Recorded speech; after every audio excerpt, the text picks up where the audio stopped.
Hello and welcome back to my studio. It's Lois here from Lois and Morgana Davidson Art, and today I'm going to be sharing with you how I painted this summer field scene with strong contrasts of light and shadow in the sky.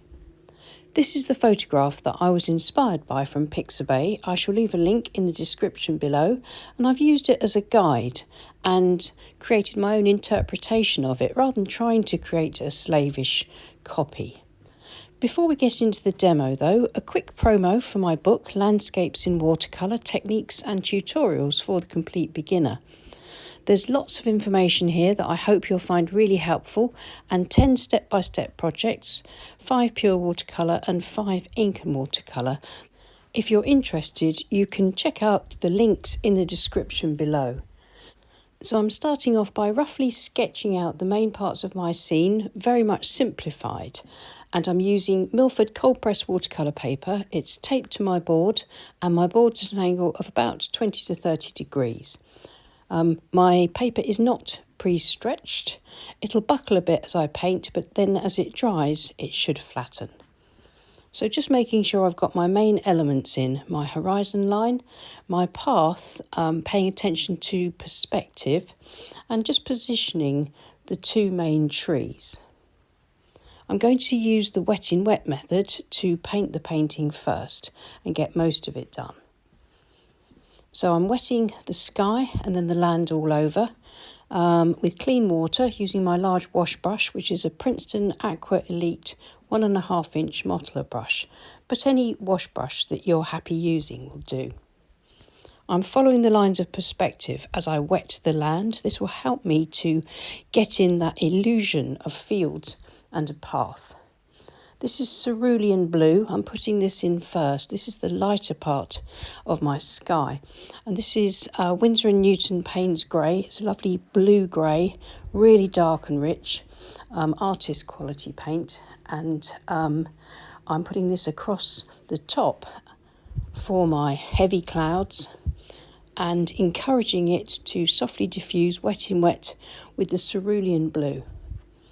Just gently using the tips of my brush to get the two to blend, trying to keep some white of the paper for highlights, and then using a little bit of clean paper tissue to just scuff through and remove a little bit of paint and soften here and there. And that's my sky. It's really important for me to leave that alone now. So I've picked up some nice rich sap green and perylene green mixed together on my brush. I just randomly dipped into both colours and using this fairly dry, rich mix of paint that won't run too much, putting in my distant tree line.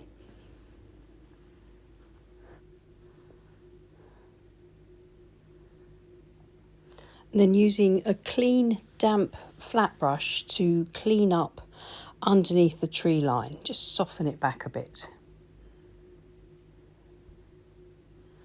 And next, while everything's still wet, so things will still soften and diffuse together, I'm using a bit of lemon yellow and bringing that across for the light part of the distant field, and bringing some of that yellow colour across on both sides of the path.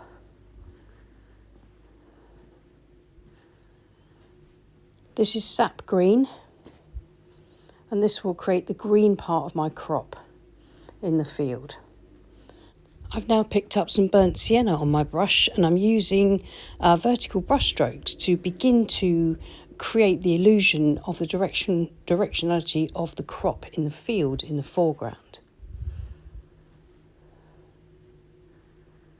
And then using a very light value of burnt sienna, I can create the roadway or path. Horizontal brush strokes will keep the ground flat. And then I can continue working into the field, this time with a fan brush, to continue to build up the suggestion of the crop growing upright in the field.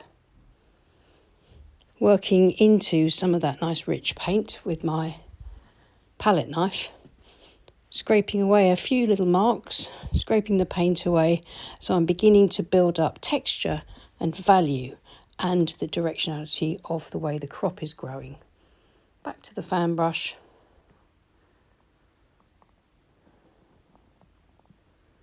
Keeping things nice and loose, just looking for the suggestion of detail rather than overt detail. This is really nice, rich, creamy sap green, so that I can begin to put in my closer trees while the painting is still slightly damp. And again for this larger tree on the right, the foliage is very dense because this is a high summer painting. So I'm starting to introduce some shadows by putting in some Payne's grey and Perylene green into the sides of these trees. I can use a rigger brush just to start to introduce the shape of the trunks, maybe a few branches.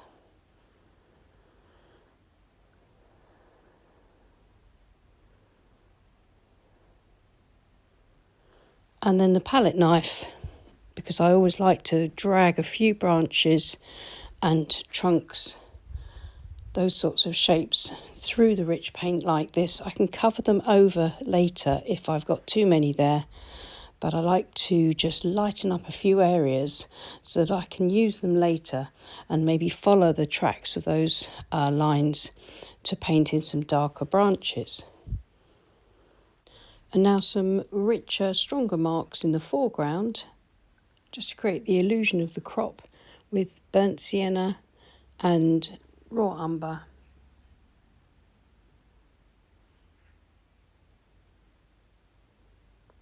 Just building up a bit more tone on the path. Straightening up and softening the horizon.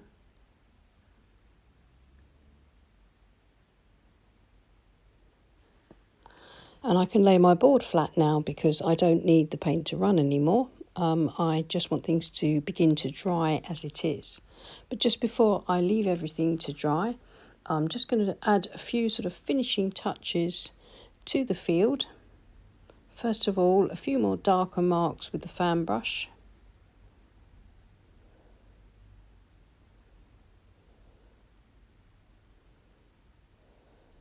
And painting over the tape so that when it's removed is a nice fluid brush stroke.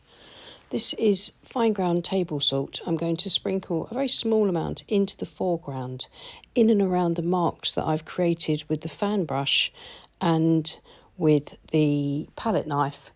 It will just push the damp paint away and create the illusion of the crop and maybe some weeds growing amongst it in the foreground.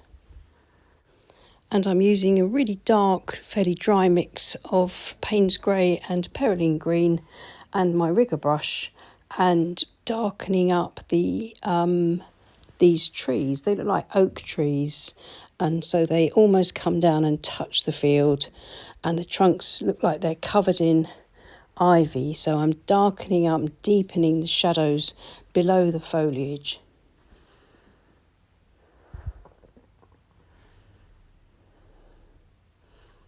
And adding a few stronger dark branches as well. Trying to keep things really loose so it doesn't look too fussy.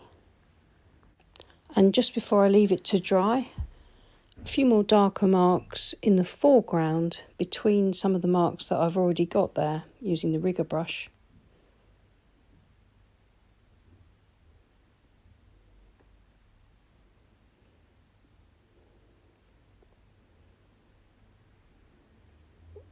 I can soften some of those marks back with a piece of sort of crumpled paper tissue.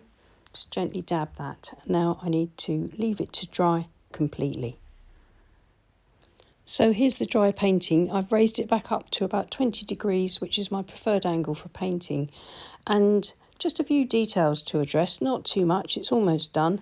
I want this tree on the left, the midground tree, to stand out a bit more. So I'm going to use the negative painting method and increase the contrast by painting negatively the background trees around this lovely, rich, green midground tree. And hopefully you can see that as I make that more defined and darker, the shape of the tree itself is standing out a lot more successfully. It's contrasting against that darker background.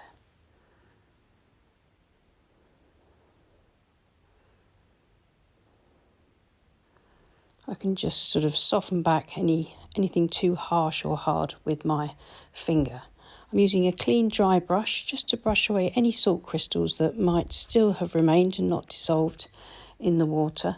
I'm going to remove the tape and have a look and see how it looks with the clean white border, see if I think it needs anything else doing to it. Looking at it like this allows us to look at the painting with fresh eyes, and often we can then see what it needs. And I can see that it needs me to break up the shadow shapes a little bit and add some deeper shadows to these trees because they've dried back a little bit light. So I'm going in again with Payne's Grey, using my rigger brush, just building up more shadows.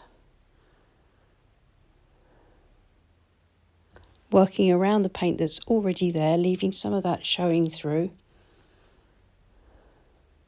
Softening back where I need to with my finger, just smudging it lightly.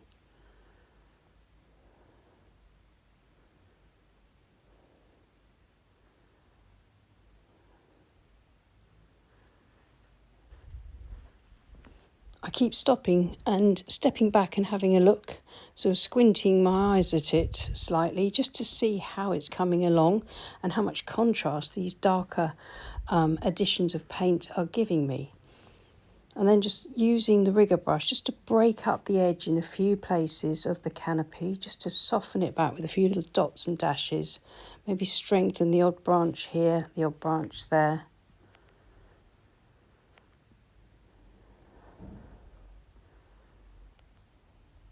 And I'm pretty much happy with this. Maybe just another couple of branches. Important not to overdo it. And here's the finished painting. And I hope you enjoyed watching this painting come together, and that you're beginning to see how practice and using a sort of less is more approach can help to keep things really loose so that we create the impression of the trees, the impression of the sky, the impression of the fields and the distant tree line without actually trying to paint over detail, and how important the direction and type of our brush strokes are when we're using a painting style like loose painting, where less is most certainly more. If you found that helpful, then please click on the thumbs up button, and please consider subscribing to our channel if you haven't already, as it really helps with our reach. And thank you so much to everybody that supports us on Patreon. If you'd like to support the channel and also watch advert-free versions of my YouTube videos, then hop over and join the $4 tier.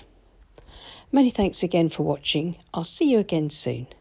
Take care and happy painting. Bye.